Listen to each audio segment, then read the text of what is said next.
మోదీ మీద కోపంతో ఇక్కడున్న కొంతమంది రాజకీయ నాయకులు అండ్ ఈ చైనా బానిసలు ఏం మాట్లాడుతున్నారో వాళ్ళకి అర్థం కావట్లేదు. పత్రికలు కూడా అంటే వారి పత్రికలు ఉంటాయి కదా, ఒక్కొక్క పార్టీకి ఒక్కొక్క పత్రిక, అవి కూడా అలాగే వ్యవహరిస్తూ ఉన్నాయి. జర్నలిజం వాల్యూసే లేవు, పాటించు. ఇప్పుడు ఉదాహరణకి నమస్తే తెలంగాణ పత్రిక చూడండి. ఇండియన్ జెట్స్ 5 భారతీయ యుద్ధ విమానాలను కూల్చివేసిన పాకిస్తాన్.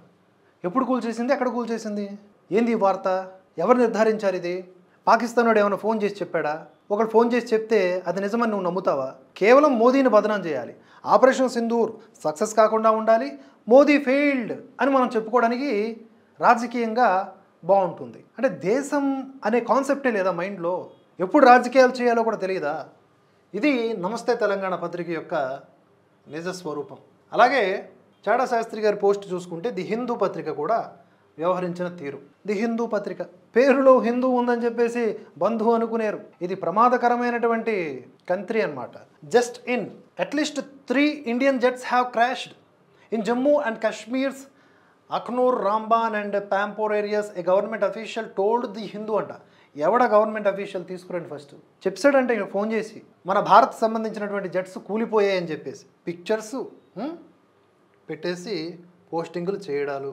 అలాగే చైనా డైలీ తీసుకోండి, ఇదేం చేసింది? At least 3 Indian jets crashed Wednesday in Indian controlled Kashmir. A local news paper the Hindu said coating government sources. The Hindu పత్రిక భారతదేశ పత్రిక చెప్పింది కాబట్టి దాని బేస్ మీదగానే మేము చెబుతున్నాము అని చెప్పి చైనా డైలీ చెప్పేసుకుంటుంది.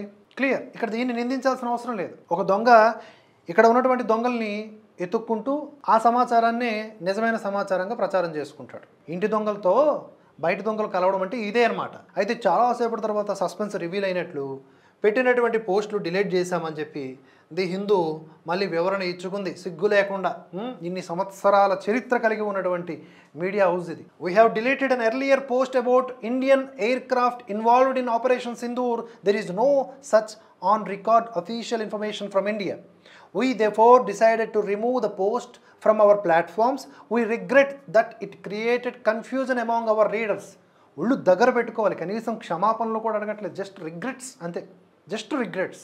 చెంబు నీటిలో మునిగి చచ్చిపోవాలన్నమాట ఇలాంటి రాతలు రాసే కంటే కూడా. అలాగే ఇక్కడ కోతలు కూస్తున్నటువంటి సోకాల్డ్ బ్యాచ్ కూడా ఒళ్ళు దగ్గర పెట్టుకొని ఉండండి. కనీసంలో కనీసం బాధ్యతగా మాట్లాడండి. ఇప్పుడు మీకున్నటువంటి మోదీ ద్వేషాన్ని, మీకున్నటువంటి బీజేపీ ద్వేషాన్ని, హిందూ ద్వేషాన్ని తీసుకురాకండి. భారతవర్ష ఒక పోల్ పెట్టింది, పాకిస్తాన్ మీద భారత్ చేస్తున్నటువంటి ఈ యుద్ధం దీనికి మీ మద్దతు ఉందా, భారత్ మాతాకి జై అని ఒక ఆప్షన్ పెడితే వీ సపోర్ట్ పాకిస్తాన్ అని రెండో ఆప్షన్ పెట్టడం జరిగింది.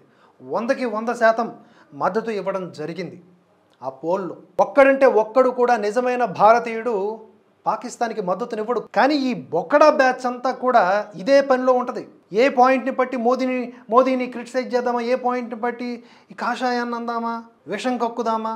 దరిద్రపు కొట్టు బ్యాచ్లను మీరును. కాసేపు విరామం తీసుకోండి మీ విషం చిమ్మేటటువంటి కార్యక్రమానికి. దేశం ఉద్రిక్త పరిస్థితుల్లో ఉన్నప్పుడు కాస్త బాధ్యతాయుతంగా మెలగండి. సిగ్గులేని జర్నలిజం మీరు మళ్ళీ ఇండిపెండెంట్ జర్నలిస్టులు, తొక్కలో జర్నలిస్టులు మీరు.